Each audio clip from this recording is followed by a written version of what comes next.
Everyone online seems to have the perfect list. 3 habits to live to 100, 5 foods that reverse aging, 7 secrets doctors don't want you to know. It's funny, isn't it? As if 90 years of living could be reduced to a handful of bullet points. My name is Margaret Eleanor Brooks. I turned 91 this spring. And if there's one thing nearly a century has taught me, it's this. Most people don't grow old because of birthdays. They grow old because, little by little, they surrender the parts of themselves that made them feel alive. That surrender doesn't happen overnight. It happens quietly. It hides inside ordinary days, inside small decisions that don't seem important until 20 years have passed. So if you came here expecting me to tell you which vitamin I take every morning, I'm afraid you'll be disappointed. If you're waiting for me to recommend a miracle supplement, or explain why you should only eat blueberries before noon, I'm not the woman for that conversation. I've buried too many friends who followed every rule perfectly. And I've met people who ignored nearly every health recommendation imaginable, yet somehow carried more life in their eyes at 90 than others had at 65. That puzzled me for years. Eventually, I realized I had been asking the wrong question. The question isn't, how do we keep the body young? The better question is, what makes the spirit grow old long before the body does? Because I've seen it happen. I've watched people disappear while they were still breathing. Not physically. Something quieter than that. A smile becoming less frequent. Curiosity slowly fading. Dreams quietly packed away without anyone noticing. One day they're still themselves. A few years later, they're simply existing. That frightened me far more than wrinkles ever could. I wasn't born with this understanding. People hear my age now and assume wisdom arrived automatically, as though it was mailed to me on my 80th birthday. Life doesn't work that way. I've made terrible decisions. I've wasted years worrying about things that never happened. I've held grudges far longer than they deserved. I've apologized for things that required no apology. Everything I'm about to share was paid for with mistakes, not theories. Mistakes. There was a woman named Helen Morris. She lived 2 streets away from us for almost 30 years. Helen used to say something I never appreciated until much later. She'd smile over her cup of tea and whisper, "People think time steals your life. It doesn't. You hand it over yourself, one tiny piece at a time." Back then, I thought she was simply being poetic. Now, I know she was telling the truth, because when I look back over the people I've loved, the happiest weren't necessarily the healthiest. The strongest weren't always the richest. The longest marriages weren't always the happiest ones. But the people who remained truly alive into old age shared something invisible. Not luck, not money, not better genetics. They simply avoided 3 quiet mistakes that most of us make without ever realizing it. I certainly made every one of them. That's why I can recognize them so easily now.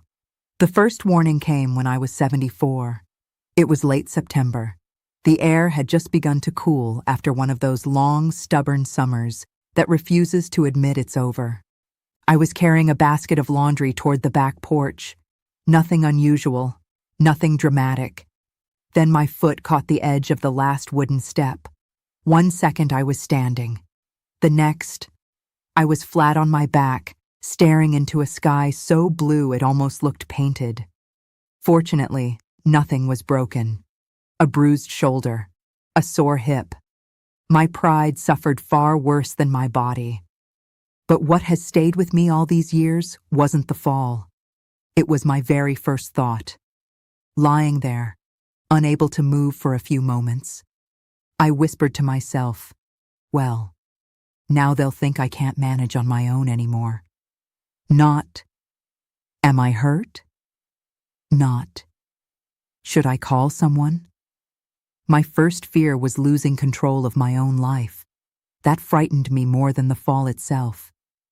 Because in that single moment, I realized something painful.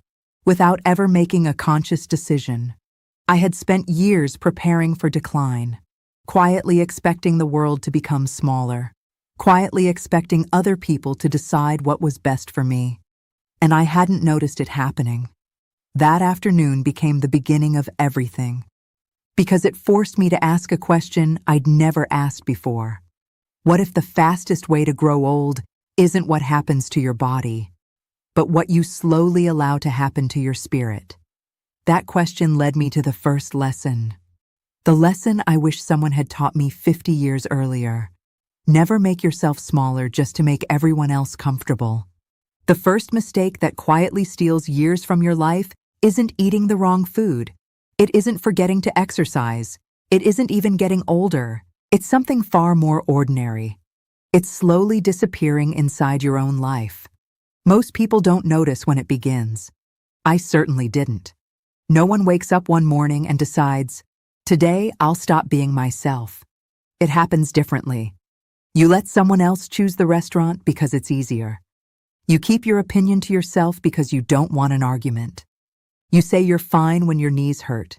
You laugh at jokes that aren't funny. You stop asking for what you actually want because saying, whatever everyone else prefers, feels more polite. One day becomes another. Another becomes another year. And eventually, you've become an expert at making everyone comfortable except yourself. I know exactly how that happens. Because for almost 20 years, I thought that was what being a good woman meant. My husband, Thomas, wasn't an unkind man. He loved me the best way he knew how. But like many men of his generation, he made decisions naturally, almost automatically.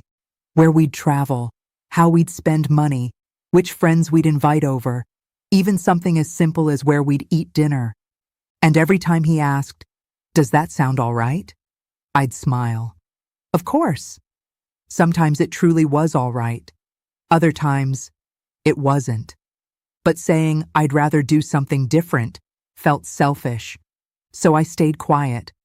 The strange thing about silence is that it becomes easier every time you choose it. Eventually, you stop hearing your own voice. I remember one evening when I was 68. Thomas had invited several neighbors over for dinner. I spent almost the entire day cooking. Roast chicken, mashed potatoes, homemade rolls, apple pie. By the time everyone arrived, my feet were aching. Halfway through the evening, someone suggested playing cards after dinner. Everyone loved the idea.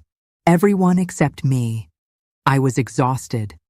All I wanted was to wash the dishes, sit in my old armchair, and read 3 pages of the novel on my bedside table before falling asleep. Instead, I smiled. That sounds lovely.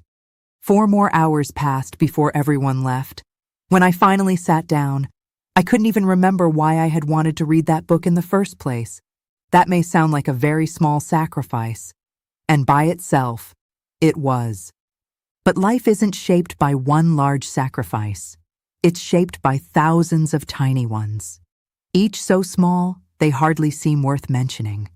Until one day, you realize you've been living everyone else's preferences instead of your own.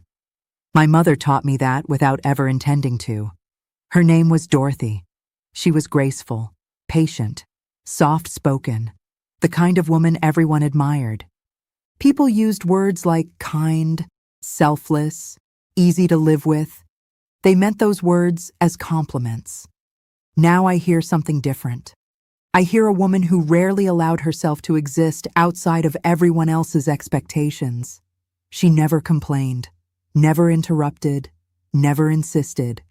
If someone asked where she'd like to go, her answer was always the same. Anywhere is fine. The heartbreaking part? I don't think she even knew what she wanted anymore. She had practiced disappearing for so many years that disappearing became her personality. She passed away at 69. Years later, after I had already become older than she ever lived to be, I found myself wondering something that still makes my chest ache. Who would my mother have become if she'd believed her own wishes mattered? Would she have painted? She loved colors. Would she have traveled? She collected postcards from places she'd never seen. Would she have laughed louder? Would she have spoken more? I'll never know. And that's one of the saddest mysteries I've ever carried. A few years after Thomas passed away, I met another woman who changed my thinking completely. Her name was Louise Bennett. She was 79. She lived alone with a stubborn golden retriever named Charlie. Louise had absolutely no interest in pretending. If you asked what she wanted for lunch, she told you. If she disagreed with you, she said so kindly. Not to win, not to argue, simply because her thoughts deserved to exist. She wasn't rude, she wasn't selfish, she was honest, and there was something extraordinary about her. People enjoyed being around her because they always knew they were meeting the real Louise, not a carefully edited version. Watching her taught me something I wish I'd understood decades earlier. People don't respect you because you erase yourself. They respect you because they can actually find you. So when I was 76, I started practicing something that felt strangely uncomfortable. Tiny honesty. When someone asked where I'd like to eat, I answered truthfully. When I was tired, I said I was tired. When I disagreed, I spoke gently, but I spoke. The first few times, my heart raced as though I were breaking some terrible rule. Then something remarkable happened. Nothing collapsed. No one abandoned me. Most people simply smiled and said, "All right, all those years." I'd been carrying a burden that no one had asked me to carry. And the moment I set it down, I felt lighter, not younger in my body, but unmistakably younger in my spirit. Because there is a kind of energy that only comes from living as your full self, not the version that's easiest for everyone else, the version that's finally honest with you. The second mistake took me even longer to understand.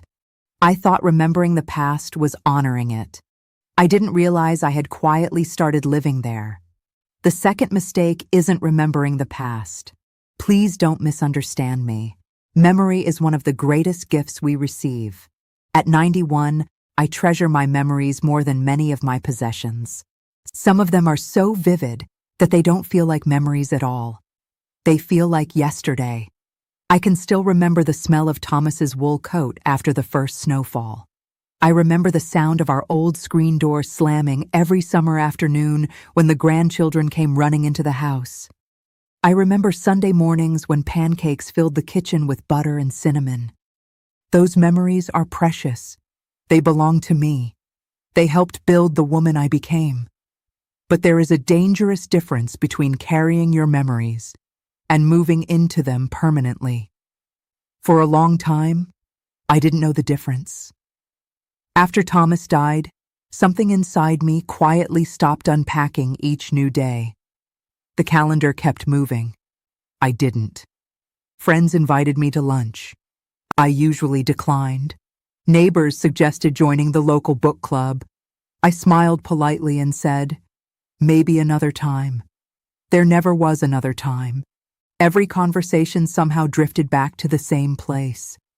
Thomas used to love this. We always came here together. Things were different back then. I wasn't honoring the past anymore. I was hiding inside it. Looking back now, I don't think grief was my greatest burden. Grief is painful, but grief moves. It changes shape. Some days it's gentle. Other days it arrives without warning. But it keeps flowing. What trapped me wasn't grief. It was comparison. Every new experience had to compete with an old one. Every holiday was measured against Christmas 20 years earlier. Every meal was compared to dinners Thomas and I once shared. Every sunset reminded me of another sunset. Nothing new ever had a chance to become beautiful on its own. I had already decided yesterday would always win. That is a terrible way to live. Because yesterday never loses.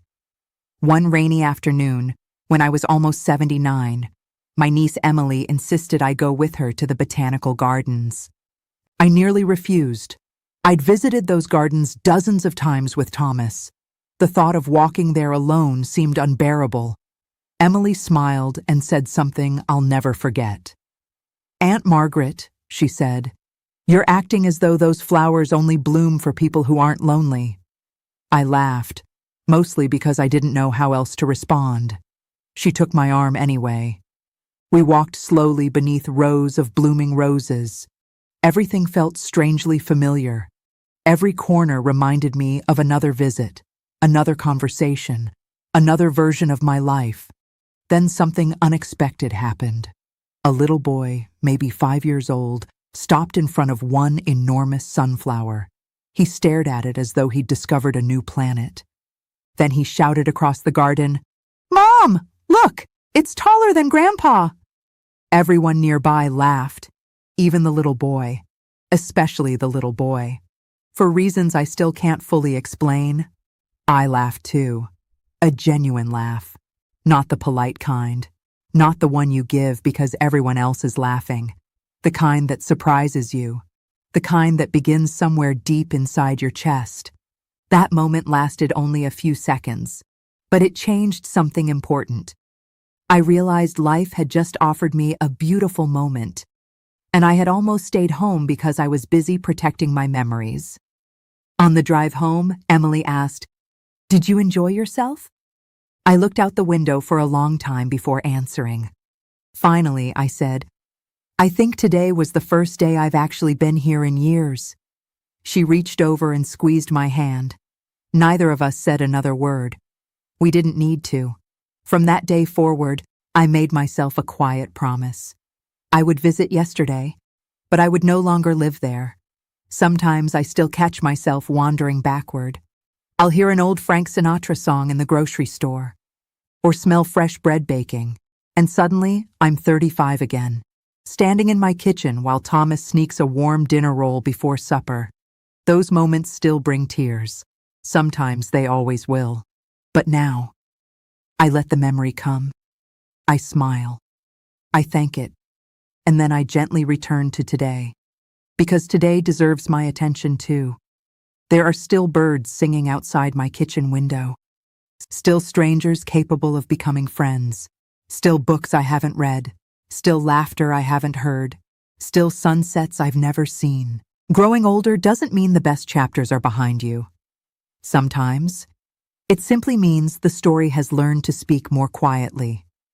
The people who stay young in spirit aren't the ones who forget yesterday. They're the ones who refuse to let yesterday steal today. It took me nearly 80 years to understand that. The third lesson was the hardest of all, because it required me to admit something I had spent an entire lifetime denying. I needed other people far more than I was willing to admit. The third mistake is the one I resisted the longest, not because I couldn't see it, because I saw it every single day. I simply refused to believe it applied to me. If someone had asked me at 75 what my greatest strength was, I would have answered without hesitation. I've always taken care of myself. And it was true. I paid my own bills. I kept my home in order. I shoveled snow when I still could. I carried groceries that were probably too heavy. I fixed little things around the house with duct tape and determination. People admired my independence. Truthfully, I admired it too. Until I discovered that independence has a shadow, and if you're not careful, that shadow becomes isolation. There's something dangerous that happens to capable people, especially after decades of being the one everyone depends on. You become so accustomed to giving that receiving begins to feel uncomfortable, then embarrassing. Eventually, it feels almost shameful.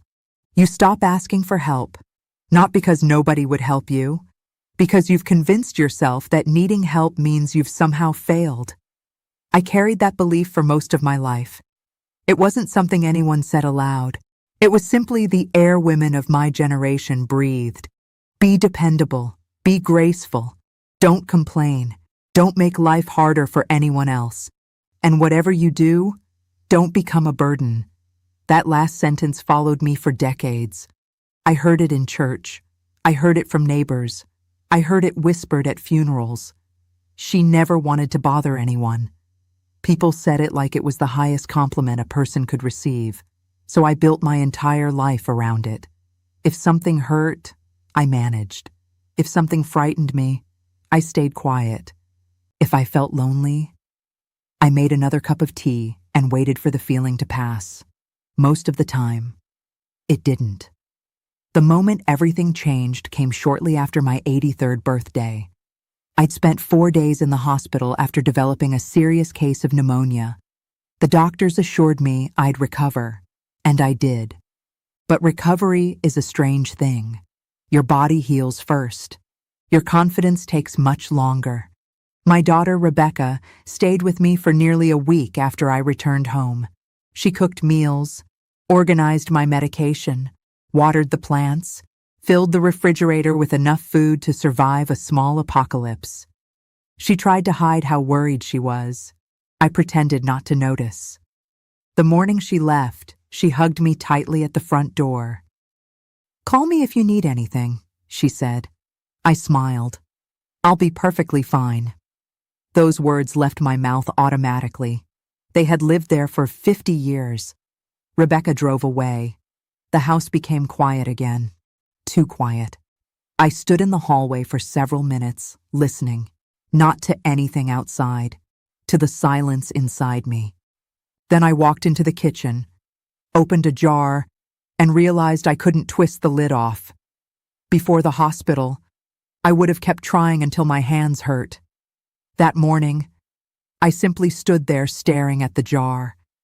And for reasons I still struggle to explain, I started crying. Not because of the jar, because it represented something much larger. For the first time in my life, I admitted something I had spent decades fighting.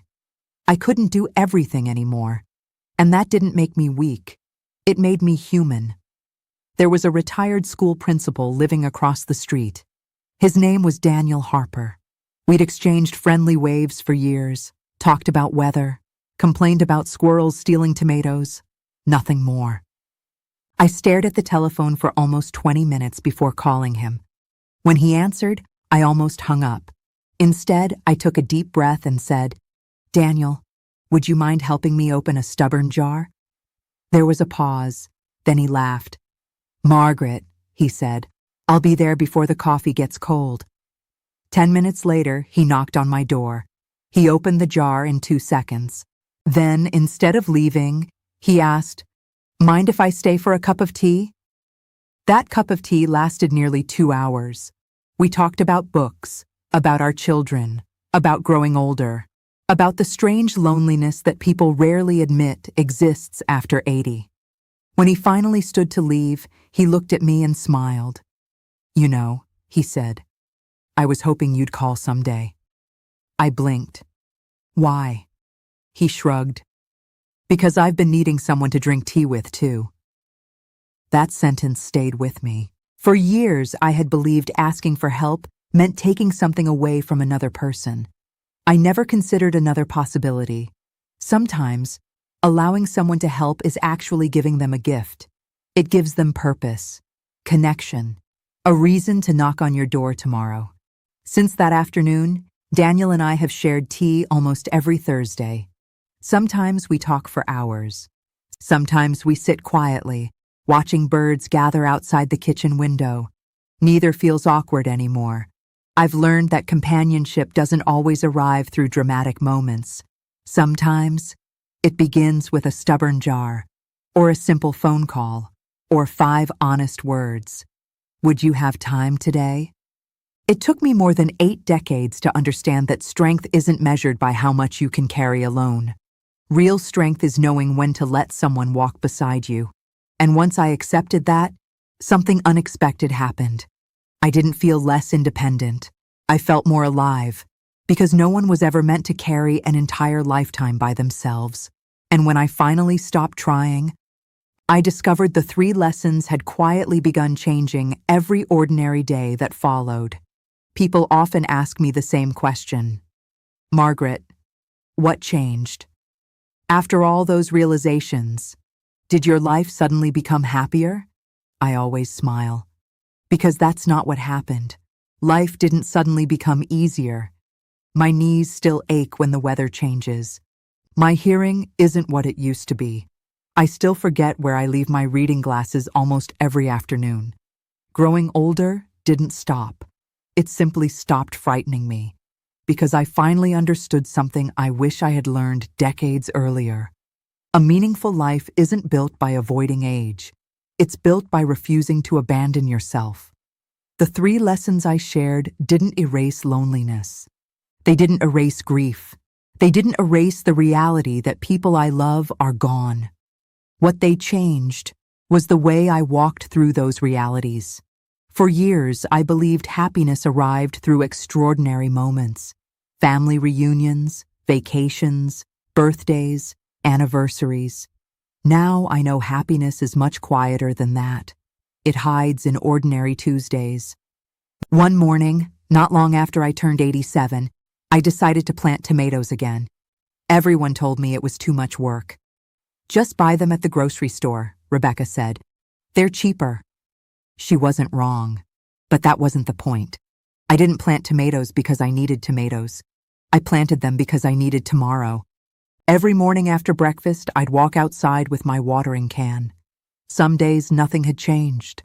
Other days, a tiny green shoot had pushed through the soil, then another, then flowers, then fruit. Watching something grow reminded me that life had never stopped moving, only my attention had. There is something healing about caring for things that cannot hurry. A garden teaches patience. Old age asks for the very same thing. Around that same time, Daniel and I created a little tradition. Every Friday afternoon, we met on my front porch. Not for any special occasion, just because Friday had arrived. Sometimes we drank coffee, sometimes lemonade. Sometimes we simply watched people walk their dogs.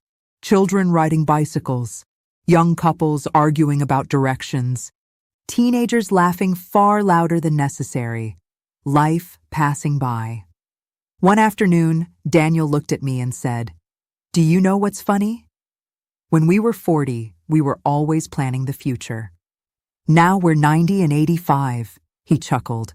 And somehow we've become experts at enjoying 20 peaceful minutes on a porch. I laughed because he was right. When you're young, you think joy has to be impressive. As you grow older, you discover peace is often enough. Not long ago, my youngest great-granddaughter, Sophie, came to visit. She's 8 years old, curious about everything. She wandered through my living room studying old photographs. Then she picked up one of Thomas and me taken more than 50 years ago. She stared at it for a long moment before asking, "Great-grandma, do you miss him every day?" Children ask the bravest questions. I looked at the photograph. Then I looked back at Sophie. "Yes," I said softly, "every single day." She thought about that, then asked, "Doesn't that make you sad all the time?" I smiled. "No, sweetheart. Missing someone isn't the opposite of living. Sometimes it's proof that you've loved well." She seemed satisfied with that answer. Then she slipped her little hand into mine. We sat together without saying another word. At 91, moments like that have become priceless.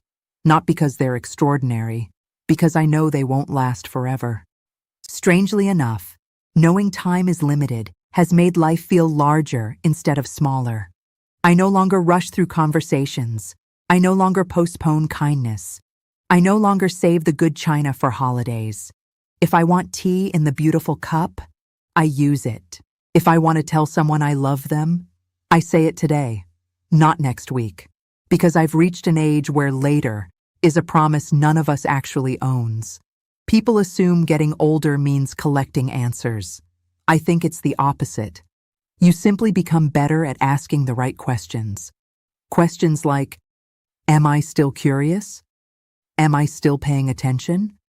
Am I still allowing people to matter? Because those questions, more than any medical test, tell me whether I'm truly alive. And that's when I realized something that surprised even me. The greatest gift of reaching 91 wasn't living a long life. It was finally understanding how I wanted to live whatever time remained. There's only one thing left I want to leave with you. One final thought that I hope stays with you long after you've forgotten my name. So, here we are, 91 years, thousands of ordinary mornings, more cups of tea than I could ever count, more tears than anyone ever saw, more laughter than I deserved. And if I could sit across from every person listening to me today, if we had nothing but one quiet afternoon together, there wouldn't be enough time to tell you everything life has taught me. So instead, I'd tell you only this. Your life becomes what you practice paying attention to. If every morning you search for what's missing, you'll find something. If every afternoon you compare today to yesterday, yesterday will always seem better. If every evening you convince yourself that you're becoming a burden, you'll slowly begin living like one. But the opposite is just as true. If you practice noticing kindness, you'll discover it's everywhere. If you keep making room for curiosity, life will continue surprising you.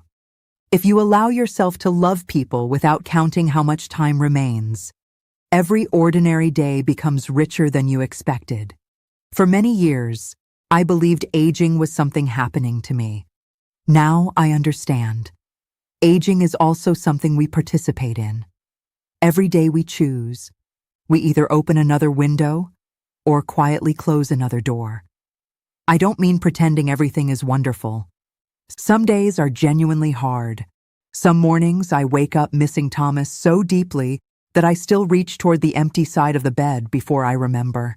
Some evenings the house feels so quiet that even the ticking of the old grandfather clock sounds lonely. Loss never completely leaves us. Neither does love. Perhaps that's the strange bargain life offers. The deeper we love, the deeper we grieve. And yet, if someone offered me the chance to erase all that grief by erasing the love that came before it, I wouldn't accept. Not for a second. Because the pain reminds me that my heart was never wasted. It reminds me that I lived, really lived. Not perfectly, not gracefully every day. But honestly, I've made peace with something that frightened me when I was younger. One day, someone else will live in this house. Someone else will sit in my favorite chair. Someone else will plant flowers in the garden where Thomas once built little wooden boxes for tomatoes. And that's all right. A home was never meant to preserve a person forever. It was meant to shelter a life while it was being lived. And I have lived here well. That thought brings me peace. Last month, Sophie visited again. Before she went home, she hugged me so tightly I thought she might never let go. Then she looked up and asked, "Great-Grandma, what's the most important thing you've ever learned?" Children have a beautiful way of asking the biggest questions with the smallest voices. I didn't answer immediately. Instead, I looked out the kitchen window. The maple tree was swaying gently in the afternoon breeze. A pair of robins were pulling worms from the damp grass. The world was quietly continuing, exactly as it always has. Finally, I smiled at her and said, "Never confuse getting older with running out of life." She frowned a little, not because she disagreed, because she was trying to understand. So I squeezed her tiny hand and continued. There will always be people who count your years. You count your moments. There will always be people who notice your wrinkles. You notice the sunrise. There will always be people who tell you what you've lost. You remember what you still have. She smiled, the kind of smile only children can give. Pure, uncomplicated, hopeful. After she left, I sat alone on the porch until sunset. The evening air carried the scent of freshly cut grass. Somewhere down the street, children were laughing. A dog barked. A screen door slammed. Life wasn't asking me to be younger. It wasn't asking me to be stronger. It wasn't asking me to become the woman I was at 30 or 50 or even 70. It was only asking one simple question. Will you still be fully here today? At 91, my answer is finally yes. So if you've stayed with me until this moment, let me leave you with the 3 lessons that quietly changed the rest of my life. Never make yourself smaller just to make other people comfortable. Never live so deeply inside yesterday that you miss the beauty waiting for you today. And never believe that needing another human being makes you weak. Those three choices won't stop your hair from turning gray. They won't erase wrinkles. They won't add years to your life. But they may do something even more precious. They may add life to your years. And after 91 years on this earth, I can think of no greater blessing than that. Thank you for spending a little piece of your life with me. Take good care of yours, because no matter how old you are today, your heart still has time to become younger.